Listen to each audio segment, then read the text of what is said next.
G'day guys, Tom Craig here. Welcome to my podcast, The Help Side. Now the help side is a term in hockey that refers to the other side of the pitch, away from where the ball is and the action happens. And in the same way, the aim of this podcast is to give you, the listener, an insight into the other side of elite hockey players, to hear about their highs, their lows, and what makes them tick. We'll also hear about the journey they went through, from having fun in the backyard to playing out their dreams on the world stage. So whether you're a player, a coach, an umpire, a parent, a fan, or just a fan of sport in general, I'm hoping this podcast gives you a window into the world of elite athletes, and even better, encourages you to get more involved in our great sport. You can hear the chat we had last week and others you may have missed by searching The Help Side on any major podcast platform. And if you want, you can like and subscribe our page to make sure that you're up to date with the most recent episodes. Anyway, that's enough of that. Let's get to this week's guest. Ellen Hogue on the reverse, tapped, is saved by Rachael Lynch. As the Netherlands get inside the circle now. What a save by Lynch. Well done. Well, that was brilliant. Ellen Hogue inside the D on the tomahawk. Lynch with a glove. It was on target. Fortune into the circle. Great save from Rach Lynch. Nurse, business owner, mental health ambassador, Australian hockey player, shootout beast, FIH World Goalkeeper of the Year. These are just some of the ways to describe star goalkeeper Rachael Lynch. After debuting in 2006, Rach has played a whopping 223 games for the Hockeyroos, a statistic that includes appearances at 3 World Cups, 5 Champions Trophies, 3 Commonwealth Games and the Rio Olympic Games. Playing arguably the most competitive position on the field, over the next hour or so, Lynchy will give us a goalkeeper's take on competing at the highest level and all that entails.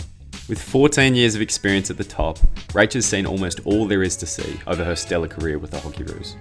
From the ordeal of missing 2 Olympic selections to being crowned World Goalkeeper of the Year, you'll find Rach has learned an incredible amount over her journey that started with a 12-year-old basketball playing tomboy from Melbourne.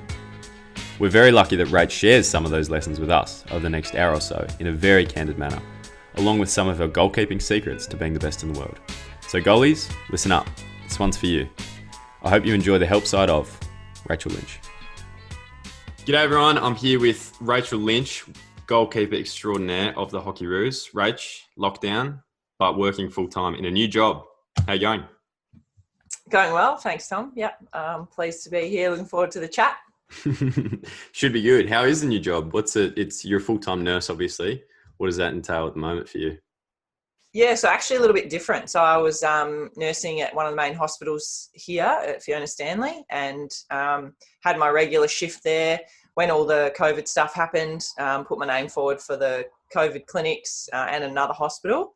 And yeah, funnily enough, that whole period, they did such a good job that there was nurses everywhere looking for jobs. So interestingly, the craziness that everyone perceived to be going on at a hospital, it wasn't happening. So I did a few extra shifts in a few weeks there, which I really enjoyed, and then decided that, over this period I had a bit of extra time, so wanted to do a bit more. So I actually got a job with a mining company. And yeah, so it started last week, but still nursing. So my job is they're doing COVID testing for every single one of their workers before they go to site, because they're obviously still working. So my job is to look after the nursing staff and all the staff doing the testing across the whole of WA. So I guess like a regional nurse manager kind of thing. And yeah, it was just an opportunity that was sort of too good to pass up, doing a bit of the nursing stuff, bit of management leadership, and yeah, I've been loving it so far. That's awesome. And your website, rachellynch.com, I believe, describes you as Australian hockey veteran, Stomp goalkeeping founder. So you're a coach, you're a mental health ambassador and a nurse. And this new role sounds like you're kind of implementing all the skills that you have and all the strings you have to your bow in that. But how do you fit all of that into your life, basically? It's amazing. Thanks. Yeah, I mean, this job is a bit of a combination, and part of the reason why I took it and really jumped at it, because, yeah, the mental health is a big part, big passion of mine. Coaching, obviously, we can't do a lot of that now. My business is online, so a lot of it has kept going, but normally, I think when we're training, for me, it's just like squeeze as much into a day as I can. And then when we went into isolation, it was very different. So I had a heap more time, and I actually really enjoyed that, where, my diary was completely empty, just had the shift in there for nursing and then exercise.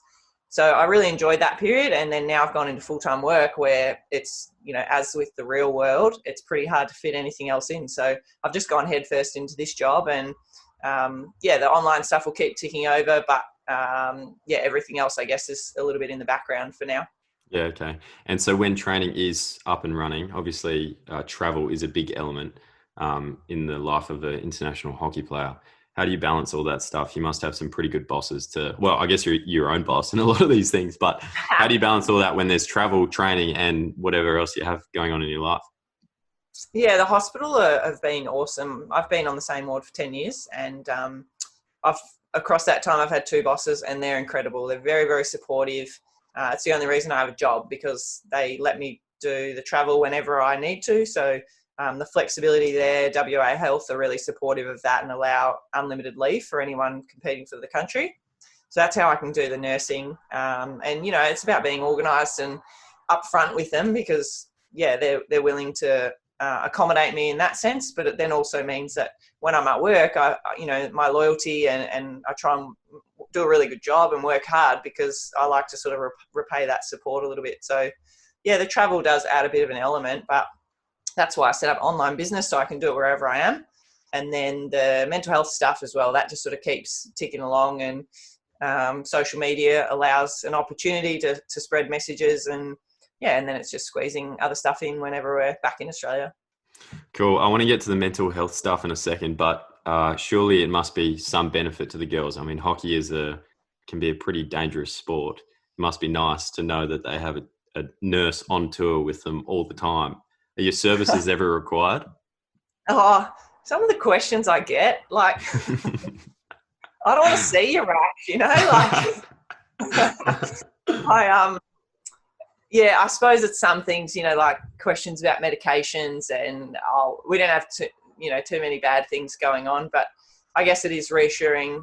If anything happened, I'd be available, but we're pretty lucky. If the worst things that generally happen are a split above the eye or something like that, and that's out of my scope. I certainly don't have the ability to do stitches on the side of a pitch or anything. So, and I think part of the reason I love the nursing is it just gives you a set of skills, even away from work. I've literally, coincidentally, over the last 2 weeks, I've come across 2, well, not accidents, but I guess one, I was riding to work one day, found a guy on the ground who'd come off his bike. He was by himself, and literally his collarbone's sticking out of his shoulder. He'd fallen off, and so stopped and helped him until the ambos came, and then found another lady on the path another night coming home who had a seizure. And I don't know if I'm just got the bad luck following me or something, but I'm certainly more than happy to step in and help in those sort of situations, and feel grateful that, I guess my skills, and to feel calm enough to jump in and help out where I can. It is incredible. It always seems like when something goes wrong with a stranger, there is always a nurse or a doctor within 50 meters of the actual incident. It's incredible. I just want to move on to the mental health side of things. You're a big mental health ambassador. You're an ambassador for Are You OK? Do you want to just talk a little bit about firstly, why you got interested and what your role is with Are You OK and mental health in sport? Yeah, sure. So I started with Are You OK maybe 8 or so years ago, and they were pretty small. Just got approached by a friend who was working there. I hadn't heard of them at the time, but just really loved their messaging. I think simple message, not trying to raise money from people. It's just about getting people talking. It's a bit more of a prevention strategy. So it's really suicide prevention. And I quite liked that because, if you're a psychologist or a counsellor or whatever, you have a certain amount of skill, but from the prevention space, anyone can do it. So that was a way that I could bring it into the different areas of my life, but more specifically the hockey. So to be able to, I guess, help the girls, educate them around the importance of self-care and looking after each other. As you know, being away from family and friends, you're in a pretty high pressure environment without your support network. So we've sort of learnt to implement a few things to ensure we're taking care of each other a bit more, and hopefully stopping a few, small things escalating into something big. And if you look at the statistics, it's pretty high, and the suicide rate is bad, and mental illness as well. So across a team of 27, guaranteed there's going to be stuff going on. So I love to be able to, help share that message. And Are You OK has given me an avenue, to, I guess, spread the word a little bit, but also to represent them and be out in the community doing something good. Is mental health a pretty big issue in athletes? Yeah, I would say so. But certainly in this time, one thing that I've learned is that a lot of the issues are coming up, in the media. Obviously, all the sports are going through the same thing, as is everyone in society. But it sounds like there's obviously more noise around it, but it sounds like there's a lot more issues for sports like AFL because they've gone from a huge wage, a full-time sporting career to nothing. Whereas for us, like majority of us have gone, all right, straight into my current job. A lot of the people studying have just gone, cool, I'll pick up a couple extra subjects. Or others are resourceful enough to do an online course or grab a, casual job if you could. So I feel like from a mental health perspective, we've got a lot of things in our favour. Obviously the pay kind of sucks a little bit for our sport, but it forces you to do other stuff and it just puts you in a better space to be able to cope with life, I suppose. I like what you said about the messaging with Are You OK? I mean, especially at a time like this, it is so simple and so easy. And I think being so disconnected, it's a very, very good message to spread. Just ask someone if they're okay, because the time can be a bit difficult for some. Speaking of difficult times, it's no secret the Olympics have been postponed, probably until next year. Now, you're a senior member of the Hockeyroos squad. How'd you take the news? Look, I think... to be completely honest with you, when the announcement was made that firstly that Australia weren't going, that we were pulling out, and then the Olympics were postponed, there was a couple of things. The fact that they postponed it just by 1 year was a bit of a relief for me because I thought, if it's 2 years or 4 years, I don't know how I'd cope with that at 33. But because I was doing my nursing at the time and fully aware of what was going on overseas, I was actually feeling a little bit guilty about the fact that we were still training together. So the announcement that we were free to go was, to be honest, a bit of a relief. And any of the emotions that you would associate with an Olympics being postponed or cancelled, I just felt weren't really relevant considering what was going on. And, you'd think, it's pretty devastating that you've trained for 4 years and it gets moved a year. But it's like, what's devastating is the fact that, how many thousands of people have died in the UK and over in the US, and we've had our own stuff going on. So, yeah, for sure. And did many of the girls take the option to leave Perth? Yeah, I reckon we had about half the group. So I think maybe similar to the boys, I would say, about 50% went home, so over east. And then the ones that stayed either had jobs or partners here. So, I'd say that was sort of the main reason. But it was, I was certainly really glad that the ones that could go back home to be with their family got to do so, because I think it's really important, as we know, like this is a time to be around your family and your loved ones. And the thought of someone getting sick over East and the borders closing and us not being able to get over there, like that's pretty horrible. Yeah, for sure. So there are some silver linings to the Olympics being postponed. Well, I guess it will probably change for each team, but is the postponement a good thing for the Hockeyroos, or were you about to peak at the right time with 2020, or what sort of impact will that have on your team? Well, I think we just have to spin it that way anyway, that it's going to be a good thing. We get a bit longer. Maybe you can sort of start again with some areas. Like from a fitness perspective, I feel like you can always do a bit more to get yourself ready, and we've been given time, and time's the type of thing that you don't often get.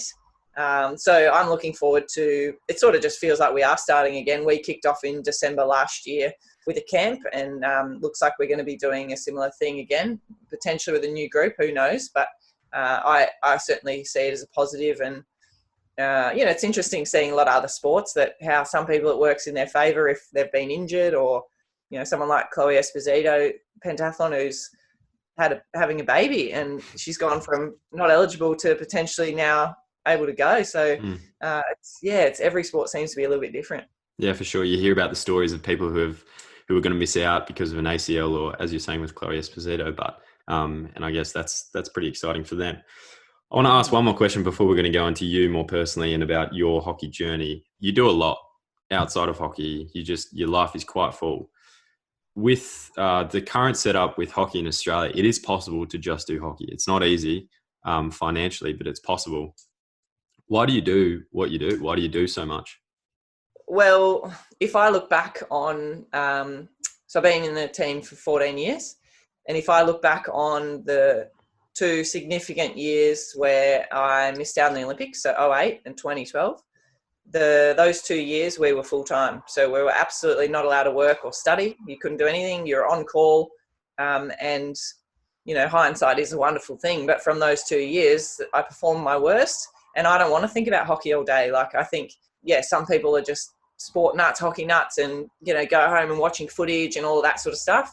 I'll definitely work my bum off while I'm there. But then when I leave, I like to switch off and clear my head. And I think when you immerse yourself in something like elite sport, it's pretty consuming, and every athlete knows there's so many ups and downs. And I think it's all well and good when we're on the ups and we're traveling and winning and all of those great things. But I'd say a lot more of the time there's downs. And when that's all you have to think about and to do, it's pretty hard. And I've been on enough, missed out on enough tours that the team goes away and it's just, 3 or 4 or 5 of you back here training in Perth. And it's really hard. And it's, we train because we want to go away and you want to be playing. So those times are pretty tough. Whereas I found for me in my week, going to the hospital for those 8 hours just puts the whole thing into perspective for me, that what we're doing is awesome. And it's very cool. We're lucky to do it, but it's not the real world. Like, there's so many other things going on. And so the learning for me was that I need to have other stuff going on. And I honestly can say I play my best hockey when I've got all these other things going on in my life. And it's been a journey. Like, I've had to learn to balance it.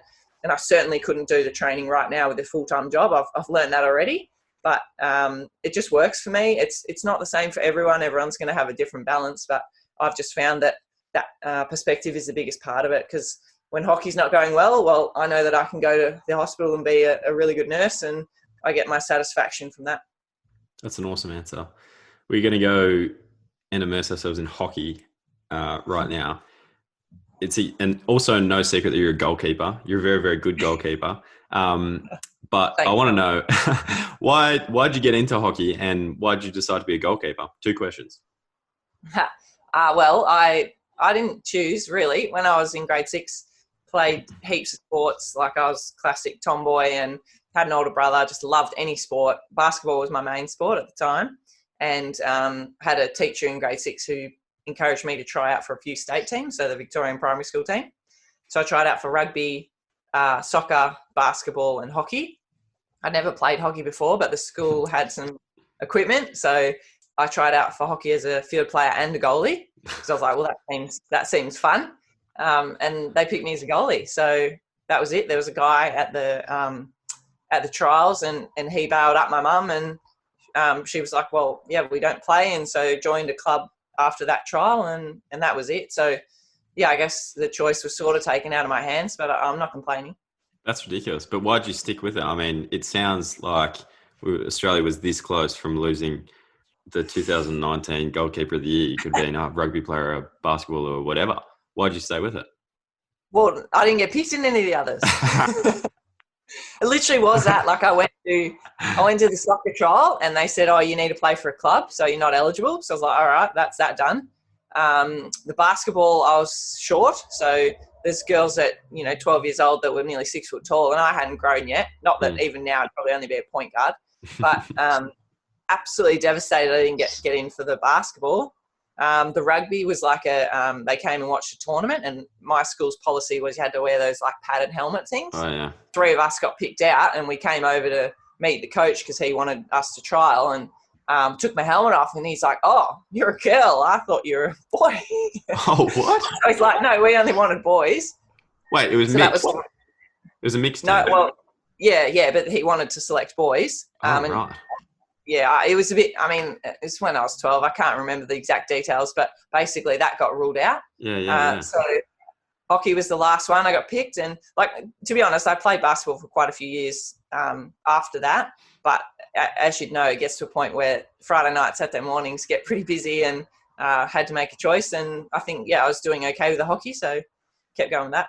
Sure. And your journey, I mean, you play under 12 for Victoria and now you're the Australian keeper. Were you always good? I think I was always brave. I don't know, like technically I had a couple of coaches early on that really put me on the right path. But I think playing soccer, certainly playing I did a lot of softball and baseball, t-ball. So I had a bit, like I could slide, obviously you got to slide into the bases. I played catcher mostly. So I guess my hand-eye was good, and that combination seemed to work quite well for goalkeeping. And I can't really remember I don't even know what sort of person I was back then, let alone hockey player, but I knew I wasn't afraid to throw myself around. So that seemed to work. Sure. And at what stage did you start to think maybe I could play for Australia? I actually don't know. I did the token, all my life I wanted to be a pilot. I never was one of those kids that wanted to go to the Olympics. Mm-hmm. I just wanted to be a pilot because we used to travel a fair bit. And, I guess that was my dream. And then I just remember at one point I printed off the Olympic rings and put it on my roof above my bed. But even then, I don't even know if I thought that was a reality. I suppose my first junior Aussie selection maybe was a bit of an inkling, but the time that I got told about my debut was such a shock that it's like maybe I hadn't really thought that was a reality. I don't know. That was 14 years ago. That's a long time to remember back. But can you remember? Can you remember how you felt when you did get that call? Yeah, I remember that moment vividly. Because I was in nothing at the time. I'd played AHL, our hockey league for Northern Territory. So Rach was the goalie for Victoria. So a couple of years under her, which was awesome. And then they decided I should probably get a bit of game time. So I went and played for NT. We got absolutely smashed. So I suppose I had a pretty good tournament, and getting peppered is a good thing for a goalie. But after that, teams came out, wasn't in anything. And then, I think it was later in the year, just randomly, I got a phone call from the coach, and he said, the other goalkeeper, Tony Cronk, she dislocated her shoulder in a training accident. And he said, we need you to go over to the UK in 2 weeks.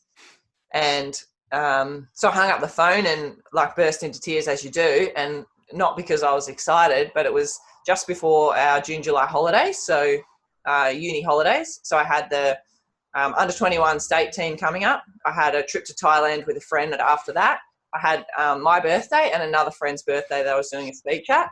And so I hung up and I was like, I'm going to have to cancel all these things that I was really looking forward to. And it was probably my first taste of the more sort of selfish side of being an athlete, that this was an incredible opportunity for me, but I was having to let a lot of people down to go and do it. And obviously they were all very supportive, but I can remember sitting in the kitchen with my best friend, who is not a hockey person. So she was just a schoolmate, and having the conversation, and I could just see her heart was breaking, and she was so supportive. But we were going to Thailand and we'd been looking forward to it for months, and I just had to say, I can't come anymore. And it's a bit of a funny thing, because it's not a nice feeling, but you do have to be in that sort of a bit more self-centered mindset to be an athlete. I don't know. Would you agree? How do you I think that's a really interesting point. I want to kind of elaborate on that. That's a pretty brutal way to be. You're not really being eased into the athlete self-interest kind of piece. That's like, this is what it means to be an athlete.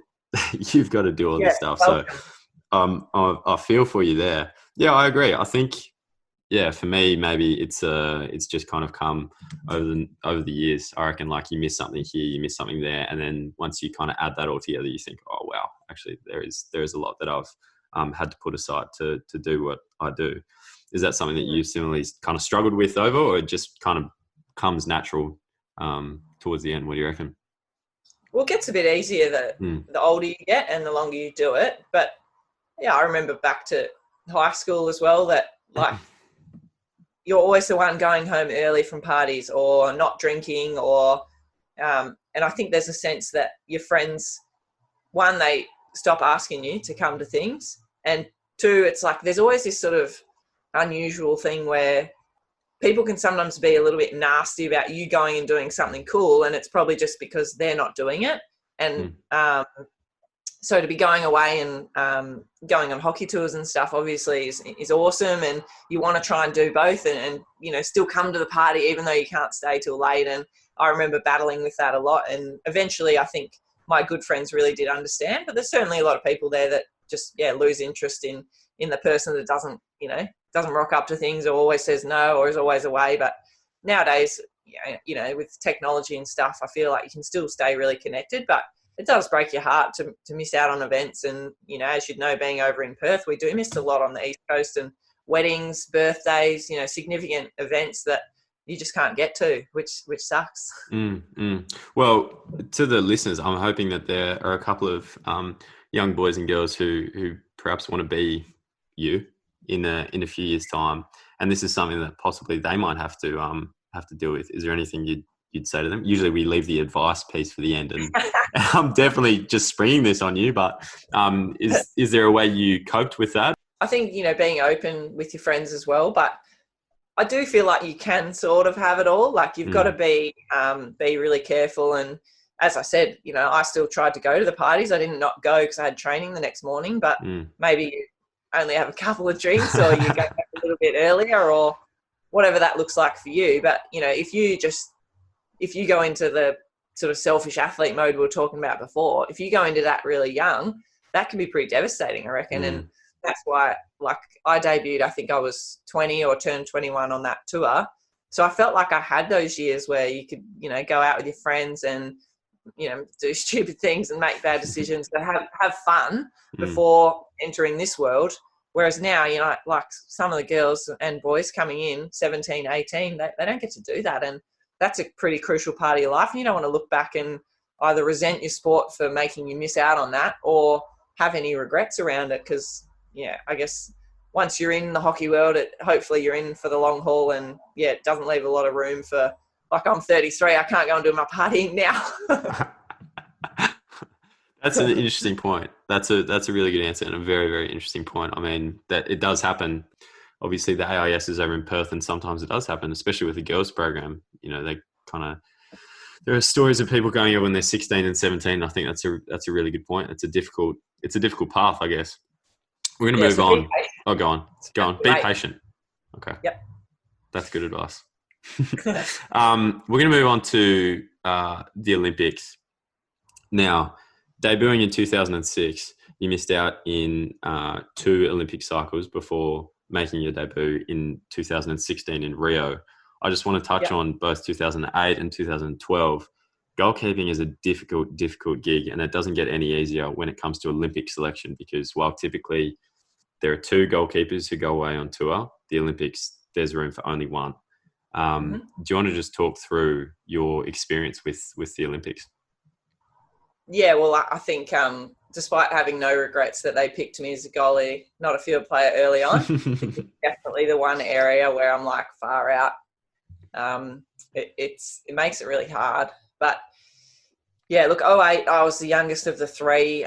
Everything was pretty new to me then. I'd obviously made my debut, but then Kroenke came back in, and I tried to just lap it up. That was my first year living over in Perth, and the whole thing was new. I was living out of home for the first time. Moved in with this girl she was a flight attendant, but I hope it's all right to share this, but she was also a pole dancer.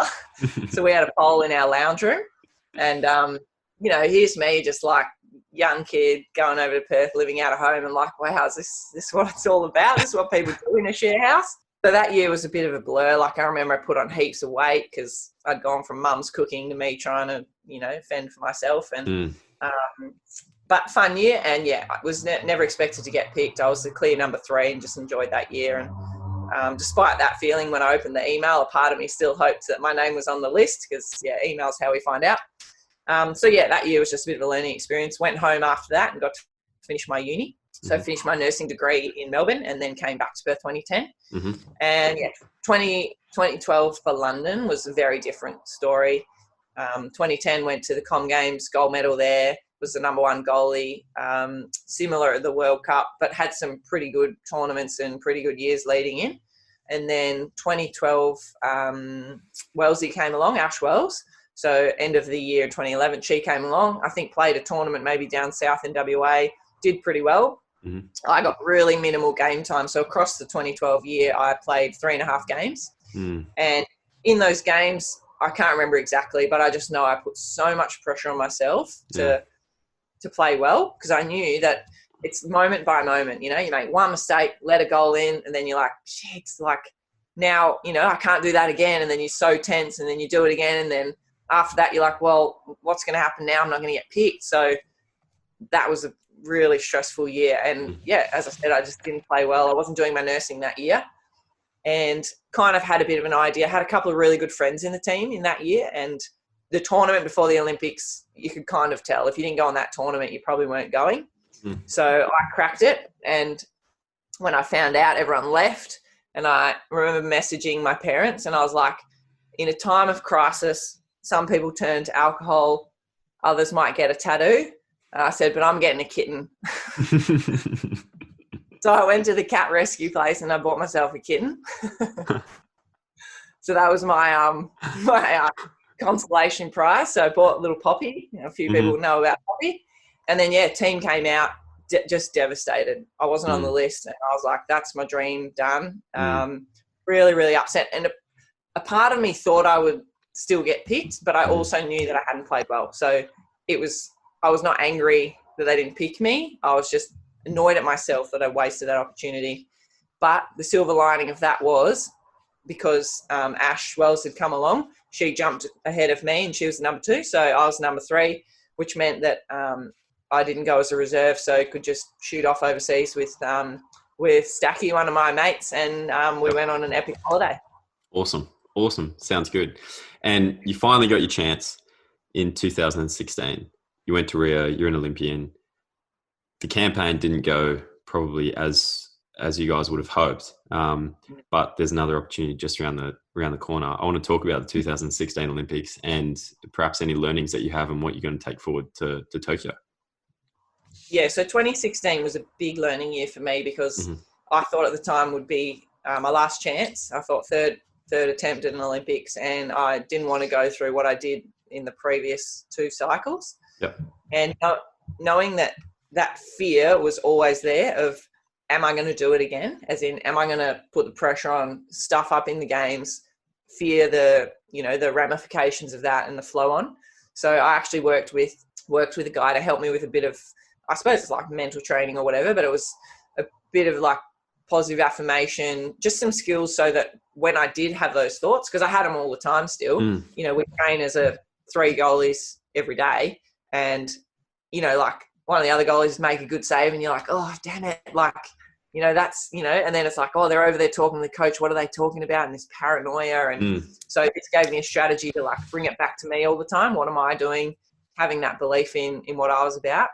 And then the other part of it was that I pretty much begged the coach that year to let me work, because I thought that's something I need to change. I know that doesn't work for me having full-time hockey. And luckily he said yes. So I still did my 1 nursing shift the whole year. And I honestly believe those 2 things are the reason I went to the Olympics. Right. Okay. And once you got there, as I said, things didn't go so well, but the Olympics is a massive, massive learning opportunity, and you're fortunate that you're well placed to go to a second as well. What did you learn, and what are you going to take forward? Yeah, a couple of things. I think it was an amazing experience, like very cool, and was quite glad in the end to be a little bit older when I went, because it wasn't overwhelming. So, of course, the first moment out on the pitch, you know, huge crowds, millions of people watching, that's pretty scary, whereas I felt a little bit more equipped to manage that. So that's good. Really loved having my whole family over there, and loved that they could enjoy that experience. When we came 6th, it definitely felt like the world was ending for us, but got some really good perspective. I remember I flew home and got out of the airport in Sydney or Melbourne or somewhere, and we'd come back on the charter flight. And so I was in full uniform, and I think I was transiting to go to Perth or somewhere, I can't remember, and walking through the airport in my full kit. And I reckon I had 2 or 3 people that I've never met before in my life come up to me and be like, you know what, we are so proud of you. Like, welcome home. just absolutely chuffed that we were all there. And, you know, they had no idea who I was. They had no idea what sport I did or, you know, how I'd gone. But for them, it was just like, wow, you know, you got to go to the Olympics. And even this security guy that was putting the bags through the machine, like he like stopped and he came over. He's like, just want to say I'm really proud of you. And then ran back. And that sort of just said to me, like, you know, obviously we only go for a gold medal. Like that's all we're chasing, especially in hockey. But it's like, it's all right that we didn't get it this time. And I think moving forward, the learning from the year was more important to me than the Olympics around the work, the balance and the mental side. So that's what I've tried to implement, but also share with the girls. That was sort of like what kept me going afterwards. Cause I was like, maybe I can leave a bit of a legacy here by sharing that sort of experience with them.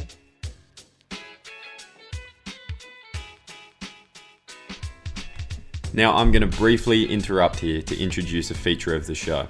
We'll call it our Hero of Hockey segment.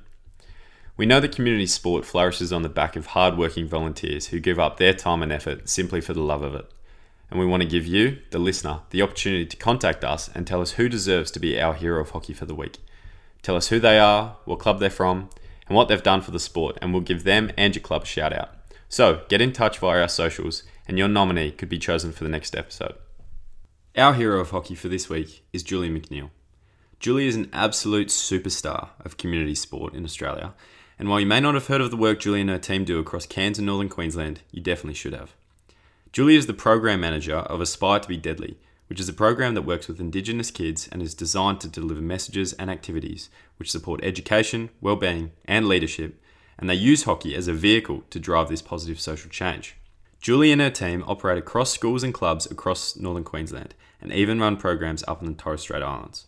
While the program does too much to cover in this segment, one highlight of the program includes the Aspire to be Deadly Hockey Carnival, which is held once a year up in Corumba, where kids from an area the size of Victoria converge for a few fun days of hockey and other activities. Additionally, this year the old clubhouse at the Cairns Hockey Centre has been repurposed for the program, and it is now a safe space for all kids to come after school, get a bite to eat, do their homework, and eventually play some hockey. Julie also runs a bus that will take the kids back home after their day's done. Julie and her team are innovators, and their program is a wonderful example of how sport can positively impact communities, and we're not the only ones to think so.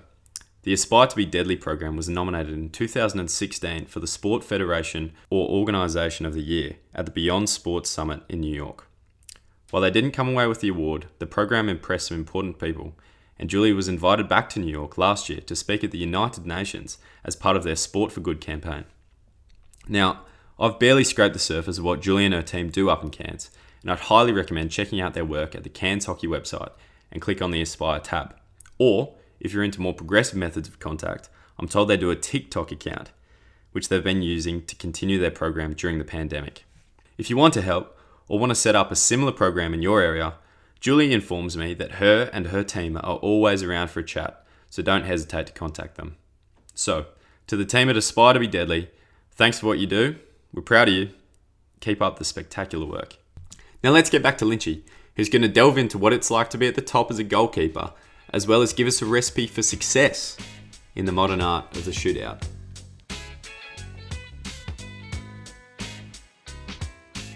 And you're also a goalkeeper coach. I mentioned before you run Stomp Goalkeeping, which you're saying is an online service, especially now. Is this something, obviously you're talking about the mental side of hockey, and I can't really think of many more quote unquote mental positions than goalkeeping. I mean, like every time the ball comes to you, it's a do or die moment. Like your only involvements are incredibly important. Whereas I guess field players have the luxury of mistrapping a couple of balls over the sideline or something like that, and people will cover up. Not for you guys. You're in the spotlight and you're under pressure every time you get the ball. You're a coach as well. What lessons do you kind of give the stomp it without obviously giving away trade secrets? How do you kind of educate and mentor the young goalkeepers on the mental side of things? Yeah, it's so challenging. I think, how do you explain to a 10-year-old kid that they lost 5-0, but it's not their fault? So a lot of it just comes with time and experience, some of the lessons. You could honestly do a PhD on the psychology of goalkeepers, any sport, not just hockey. But for me, it's about helping them to firstly learn enough about their ability and their decision making so that they can look at it with a clearer head rather than just go, oh, the score line is how well I went or didn't go. So that's one part of it. And then, yeah, I think it's like, more the positives you get from these challenges, like the level of resilience that you get as a goalkeeper, I think you're going to pick up really early on because you're going to spend half your time on the bench. Yeah. So that teaches you something. And I feel that's been my biggest lesson, that you've got to be patient. Like my career hasn't gone like this, it sort of did the start and then bang after 2008 and then down again after 2012. And even now, like I don't play every game. There's plenty of time on the bench, which is frustrating. So I guess I try and share that with the kids. It's like, you've just got to be super patient. And when you miss out, it's going back to the training pitch and doing absolutely everything you can so that next time the coach is going to look at you and go, well, I want to win, so I need them on the pitch. Yeah, okay. That's a really good point. We're going to come back to what makes you such a good goalkeeper in a minute, but I just want to pick up on the fact that you potentially spend half your hockey career on the bench, because often, goalkeepers spend half field on, half off. It's a shared role. Is there an art to being on the bench for half a game? And what does that role look like? So actually playing halves, I think, is quite unique. We've played halves, quarters, and obviously full games over the time. And that, being interesting. I think it's about just keeping mentally and physically ready for when you come on. Obviously, it's much easier if you play the first half. Certainly with myself and Ash Wells, we've played a lot of our hockey together, and we like the quarters because you stay engaged the whole time. Yeah. But, yeah, it is hard. And sometimes when I'm on the bench, like, you obviously have to play a role, and we compete with the other keeper all the time. But once you're on the pitch, whoever's playing, they take priority in the warm-up, and you're there to support them no matter what. And I guess that's another lesson I sort of try and teach the other goalies. It's like you can have a good relationship with your other goalie because you're going to spend a lot of time together. So that's pretty key. But, yeah, I guess it's just understanding how your role changes. It's the same as the field players. Sometimes they'll end up on the bench for a little bit and, just taking the personal side out of it and go, well, how can I help from the sideline? It's a very, very interesting environment, and I don't think shared by many in world sport. But as you say, there's only one, sometimes two positions of a goalkeeper. But the way training goes is that you're basically with each other every single day for multiple hours, and the field players kind of do their thing, and then they come and hit balls at you very, very hard. And for the rest of it, you're training with people who are like directly your competition. How does that impact relationships, and how does that whole work? Because that is a very, very interesting role. Yeah, it's hard, and I've been fortunate to sort of, I guess, share the net with some pretty incredible keepers over the years. Ash Wells is, one of them that I've spent nearly majority of my career with. As I said, she came in end of 2011, so that's like the last sort of 8 or 9 years we spent together, and we are like best mates. And it's a pretty special relationship because there's been times where she's been ahead of me. I've had, obviously the Rio Olympics, and times where I've been ahead, and you just get this amazing respect for each other. And, like, we're not idiots. You can see when someone's playing well, and when you're not yourself. So, but I think from a relationship perspective, it's just about being really honest with each other. But you've also got to enjoy it. Like some of the conversations we've had behind the net, obviously I can't talk about them here, but we get a bit more time between the drills, so you get to have a bit of chat back there. And so that's what I love. Like, we compete, but we're also good mates. I think a lot of people would acknowledge that Ash Wells she might be, the second best goalkeeper in the world this year. Obviously, you have the accolade, but the thing is that with goalkeepers, you might have your second best player, period, not playing. Yeah, and that is very, very tricky. Is it difficult? I guess when you think about it like that, I mean, like you could be the second best goalkeeper in the world and not get selected. Is it difficult to keep your confidence high? Yeah, well, I think we're fortunate. It's probably the same in the men's that we have 3 goalies in both programs that would, probably be in the top 10 in the world. And yet 2 in each program are not regularly playing. So I, from a confidence point of view, as I said, I spent 2016 working on strategies to come back to focusing on myself. And at the end of the day, you can be your own worst enemy if you're worrying about the other people. So I think that's what drives my sort of training and I want to make it as clear as possible that, I'm the one to be in the net. But absolutely, if the others are playing well and they're the one to help us win, then I'll also support that, because, winning is our main goal at the end of the day. Yeah, for sure. We've danced around it a little bit, but you were awarded the 2019 FIH Goalkeeper of the Year. Congratulations. That's fantastic. Thank you. I want to talk about what makes a good goalkeeper. Basically, what makes you so good. You mentioned before that you've always been brave. But what is it about? Was it this year in particular, or is this a sum of parts, or what's working in your game at the moment? I'd say my basics, and something that I coach as well. And from a young age, I had good coaches assist me with the importance of basics. And I absolutely love training the boring stuff. I could go out there for 3 hours and just literally work on my right and left foot kicking, or So I don't know if I did at the start, but I've certainly learned to love that, because to be able to repeat a performance, I think the basics is key. I've heard that saying around the SEALs or the SAS or whatever. It's like, you never rise to an occasion, you'll always drop to the level of your training. So for my ability, I want to walk out on the pitch and just feel absolutely confident in my my skills, and then it's just about making the right decision in those moments. So no matter where it comes at me, I know that my left foot is just as good as my right foot, because I've spent hours and hours and hours working on it. So I don't care which side they shoot. Like making a stick save or something like that. Well, I might pull off a few fluky saves every now and then, but it's but I do them at training. So I know in that moment, if I get stuck, that's going to just happen. So I guess it eliminates a lot of the thought process. And as I said, then it's just about the decision making. So I think the basics is really key. Yeah, being brave. You've got to be a good communicator and a good leader, because it's naturally a sort of a leadership role. And then, I think it's just being a well-rounded person. I guess that's the same with any athlete. I look at the 6 goalies across the men's and women's programs, and I'm pretty sure everyone's nearly working full-time out of those 6. And that makes me pretty proud. What a good crew. I don't know how many of the strikers are working full-time. We're working hard putting the balls past you. Don't worry about that. No, I have to say the goalkeepers are the gold standard in the squads at the moment on the work-life balance. That's definitely, that can't be disputed. I hope the boys are listening. Yeah, me too, actually. So goalkeepers are different to field players in that they probably reach their peak a little bit later. It's less demanding, probably physically, aerobically, etc. But decision-making is probably a bigger area, and you touched on that yourself.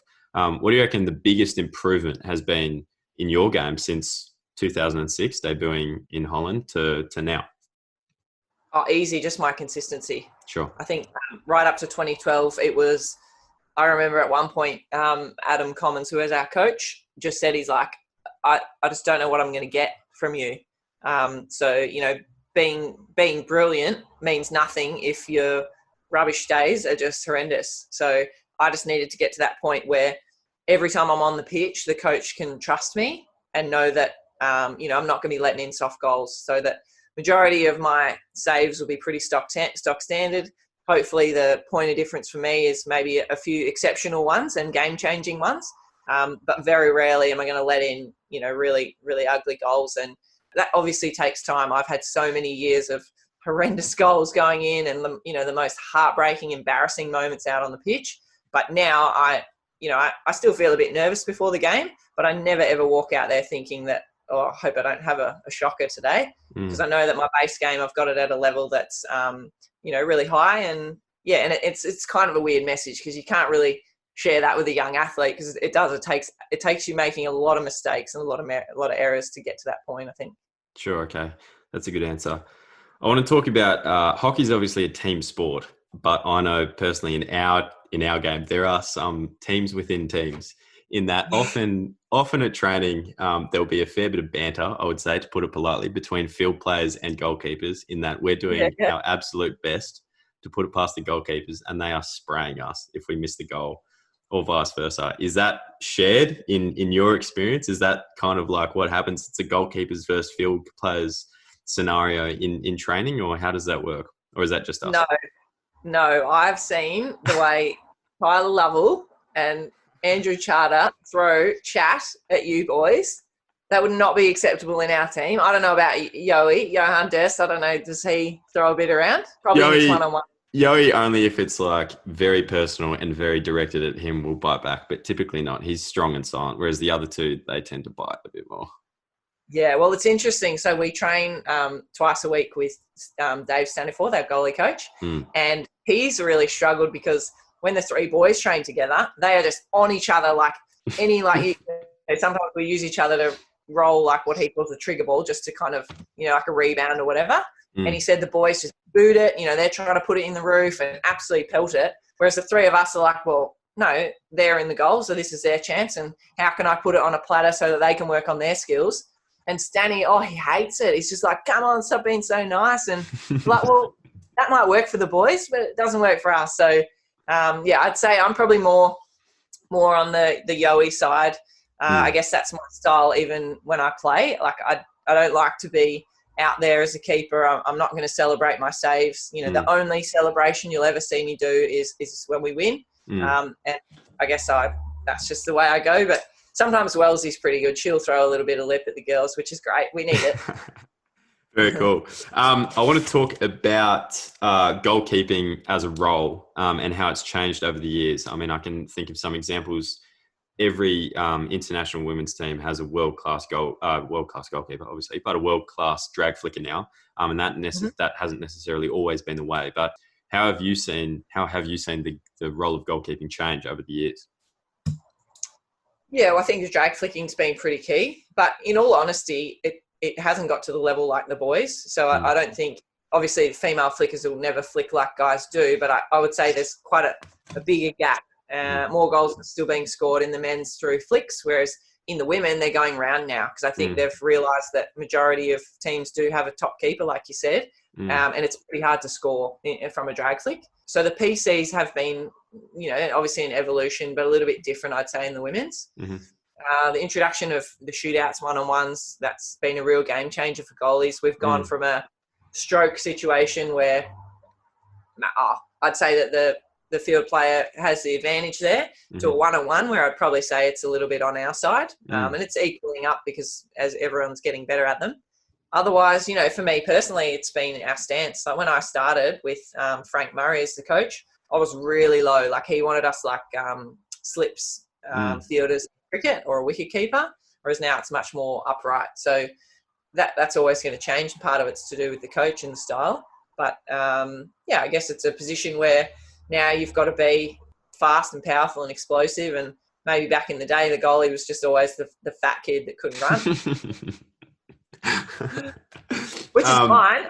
I love that. I think hockey as a sport is open to everyone, but goalkeeping too. Some of the kids that I coach, I look after kids that are autistic, that have, other disabilities that, some that maybe don't have the ability to run, big kilometres. More than happy to help. If that's just the position they love and they have a passion for it, then let's go. I love that it's open to any age, size, shape, whatever. Yeah. I think you touched on shootouts, and that's definitely a big change, I would say, with goalkeepers, especially for us, because it's meaning that, well, I guess I'm just reading as a striker kind of point of view, but it means that you guys have to be a lot more mobile than perhaps you had to be in the past. I mean, we're sprinting, trying to get around you guys, which typically would happen once every 50 games. I mean, like an actual one-on-one scenario, but now it happens not only often, but in the most important possible times. Has that changed the way you train? Once we changed to shootouts, that was like the ultimate for me because it suited my style. Sure. I like being a more aggressive keeper. If I have a choice to come out and do in a field play situation, a one-on-one versus stay back and save a shot, I would come out. And that's probably like a contrast with Wellesley, who's better back on the line, just making sort of general saves and that's her strength. So I think it's been, I've sort of followed her journey a little bit there in the trial of like, trying to be a more mobile keeper and then, does that work or do you need to find that kind of happy medium? So, your agility and mobility is really key. And as I said, I think early on, like I know we went probably maybe 8 or 9 shootouts that I was a part of and we didn't lose a single one. And then the field players have just got better and better. And, even watching you guys do them, the ability to like turn your back and then spin really hard. I know you've got a reasonable move like that, or just the skill to go around. Like on a foot race, you guys are going to win every single time. So it's about being smart in the way you defend them. But definitely a work in progress. I feel like the gap's closed, and it's something that I need to get better at because, it's crunch time once you go to shootouts, and that's what gets you into finals. For sure. You've been described as a shootout beast. That is a direct quote from one of your teammates, probably a lot of your teammates. That's very kind. Well, to be fair, I mean, like you're fantastic at shootouts in the 2018 World Cup. You can forget the game against Argentina where you played a starring role in winning that. And I guess a lot of people probably want to know, what's your secret? Not telling. No. I guess I just embrace pressure. When we go to a shootout, I'm like, yep, like game on, come on. I love those moments. I love the opportunity to actually have an influence. Mm-hmm. For example, the 2014 Com Games, so we're playing in Glasgow, and we were playing GB or England, can't remember whatever they are at the Com Games. I don't even think I'd had a single touch. So we absolutely dominated, but they had a breakaway. They came down and scored a goal against me. So no joke, majority of the game, we were 1-0 down, and I just stood there watching. Couldn't have a single involvement. Like there was, other than my encouragement, there was nothing I could do. And I was just sitting there, we're playing for a gold medal, and I was like, we're about to get a silver because of my one, well, it wasn't even really an error. It was my one involvement, and they scored. And then after we got a corner at the end, a penalty corner, 24 seconds to go, 11 seconds, we scored. We got this goal from Jodie Kenny. It was the most incredible moment, like still up there as one of the best for me personally, because as soon as that happened, I was like, right, now I get a chance to redeem myself. And, it was a happy ending. We went on and won in the shootouts and got the gold medal. So I think that lack of control around influencing a game, obviously you can stop a lot of goals, but you can't score, so you can't help the team win. Whereas when you go to shootouts, you can have a really solid involvement. Yeah, for sure. I mean, you can definitely see the keepers revel in the opportunity to get at least 5 touches a game with shootouts. In fact, there is a argument that suggests that keepers let goals go in on purpose just so that they can go to shootouts, but that's for another time. Yeah. I want to talk about the Hockeyroos in general. The team you've been involved with them for a long time, and the Hockeyroos have been there and thereabouts over the last, I guess, decade or so, without really succeeding at obviously the Olympics and the World Cup, a few Commonwealth Games gold medals and that. But I guess the international women's scene has really been dominated by the Dutch and the Argentinians and GB, I guess, at their time. There've been some very, very good teams there. What's it going to take to the Hockeyroos to kind of get on that level and win gold? Yeah, I think interesting and very fair statement. We're pretty lucky that the Hockeyroos brand is so well known that the average person still thinks we're number one in the world because of the golden era. Sydney 2000, where they won all those gold medals back then. And I'm sure, as you guys know and hate, we often get confused, or you get confused for us. So we have a really good brand, but we're realistic about it. We haven't obviously medalled at the Olympics. I think silver at the World Cup was very key for us. That was sort of a bit of a game-changing period. And we did have a time there where we were making finals at every tournament, a couple of gold medals at the Com Games. And that sort of boosted things for us that, we are up there. We've got to number 2 in the world. And then I think a really key moment was last year in the Pro League when we beat the Dutch for the first time in who knows how long, like 16 matches against Hockeyroos. Yeah. Yeah. Well, to be honest, I couldn't ever remember beating them in my career. So that was really key. And up until then, we just had this sort of false or fake belief, if you like, because sometimes you need evidence to have belief, but we had to try and generate it ourselves, knowing, we can beat this team, but it's like, but we haven't beaten them for a long, long time. So to beat them was really big for our team. And, some of the girls, it was like their first or second game for Australia, so probably didn't mean as much, but that sort of showed us that, we can beat any team. But as you know, like the top 10 teams in the world are really, really good quality. So yeah, we might be able to get up on our day and beat the Dutch, but it also means that playing number 10 in the world is going to be really hard. So, yeah, specifically to your question, what's it going to take? I think we need to realise physically and technically and tactically, physically, I think we can match every team and almost better any team in the world. Technically, sometimes I look at, the Asian teams obviously spend hours and hours and hours on their hitting and trapping, and certainly feel a bit envious of their limited mistakes. And then same as the Dutchies, they've got, you only have to look at their midfield and forward line. They have some girls that can hit the ball harder than most of our girls, and that's just the reality. So I think the way that we beat them is culturally through our behaviours and sometimes our tactics. So it's knowing that we maybe have to have a bit of a point of difference in that way, that we're easily going to be the fittest, but we also are going to just be fighting harder than them at the end, and that'll be the same against any team. So we're going to spend the hours on the pitch and doing all of that, but I personally believe it's going to be a lot of the off-pitch stuff that will get us to a gold medal. Sure. Okay. Now, speaking of hours on the pitch, the training regime is that you have to get up very early, earlier even than the field players, and that often you're doing goalkeeper sessions before the field players have warmed up, and you're there from ridiculous hours in the morning, definitely while it's still dark. Why do you still do it? I mean, you've been involved with the team for 14 years. What gets you up in the morning? I mean, the lifestyle is great. We're very, very fortunate. Get to travel the world with your mates. It's fun. I love the competition. Obviously very passionate about the sport, but I think the connection's really key as well. You're just around a really good group of people.